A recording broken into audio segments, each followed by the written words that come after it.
I don't think people understand the full scope of the Russian-Ukraine conflict. War is inherently destructive, leaving a trail of suffering and devastation in its wake. This undeniable truth begs a fundamental question. Can the war in Ukraine ever be morally justified? The question has haunted humanity for centuries, prompting philosophers and theologians to grapple with the ethics of resorting to force. Can a decision that inevitably leads to death and destruction ever be considered just? The quest for an answer has led to the development of just war theory, a framework for navigating the moral complexities of war. This theory attempts to reconcile the grim realities of warfare with the fundamental principles of morality. The roots of just war theory can be traced back to ancient Greece, but it was refined and codified by Christian theologians, most notably St. Augustine of Hippo and St. Thomas Aquinas. Their writings, deeply rooted in their theological beliefs, continue to shape contemporary discussions on the ethics of war. St. Augustine, writing in the 5th century CE, argued that while war is inherently evil, it can be justified in certain circumstances, particularly in self-defense or to protect the innocent. He emphasized the importance of right intention, arguing that war should only be waged for the love of justice and the pursuit of peace, not for personal gain or vengeance. St. Thomas Aquinas, building on Augustine's work in the 13th century, developed a more comprehensive framework for just war, outlining specific criteria that must be met to justify resorting to force. Aquinas emphasized the importance of legitimate authority, arguing that war should only be waged by a recognized sovereign power, not by private individuals or groups. The contributions of Augustine and Aquinas continue to resonate today, providing a moral compass for navigating the complex ethical terrain of war. Their writings remind us that even in the midst of conflict, we cannot abandon our humanity. In this chapter, we will delve into the justification of just war. To illustrate, we will describe and explain the US attack on Iraq using the principles of just war theory. The US government argued that the attack was a preemptive strike to prevent future threats, citing the presence of weapons of mass destruction and the need to promote democracy. According to just war theory, a war is just if it meets specific criteria first. The war must be waged by a legitimate authority. In the case of Iraq, the US government, led by President George W. Bush, asserted its authority to act on behalf of global security, supported by a coalition of allies. However, the lack of explicit United Nations approval raised questions about the legitimacy of this authority. Second, the war must have a just cause. The US cited the presence of weapons of mass destruction as the primary justification. However, no such weapons were found, leading to significant debate over the validity of this cause. Third, the war must be a last resort. The US argued that all diplomatic efforts had been exhausted. Critics, however, contend that there were still avenues for negotiation and inspection that were not fully pursued.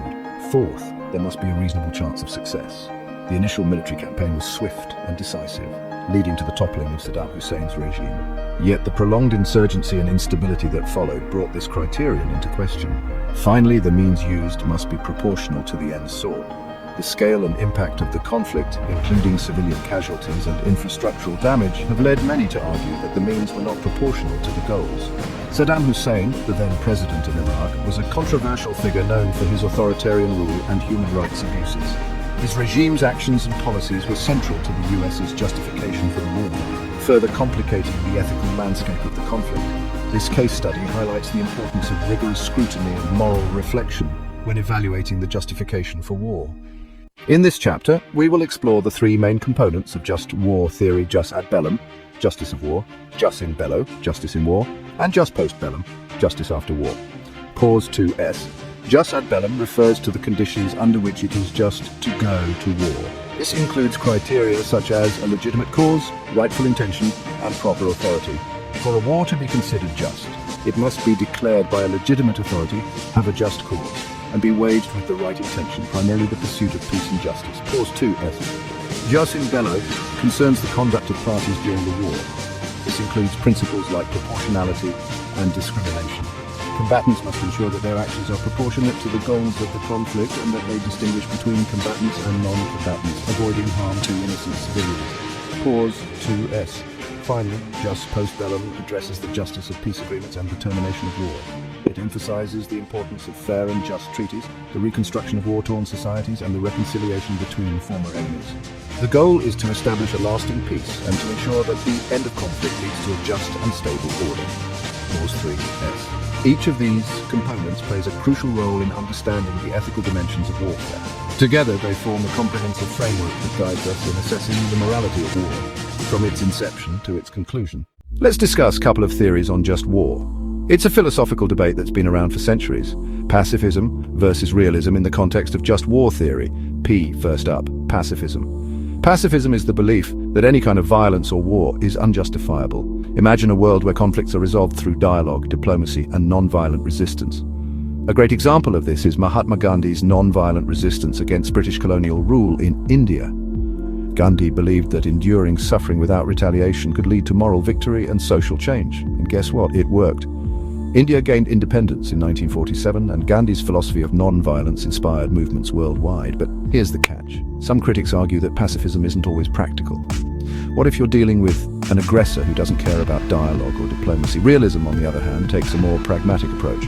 Realists believe that the primary goal of a state is to ensure its own survival by any means necessary, including war.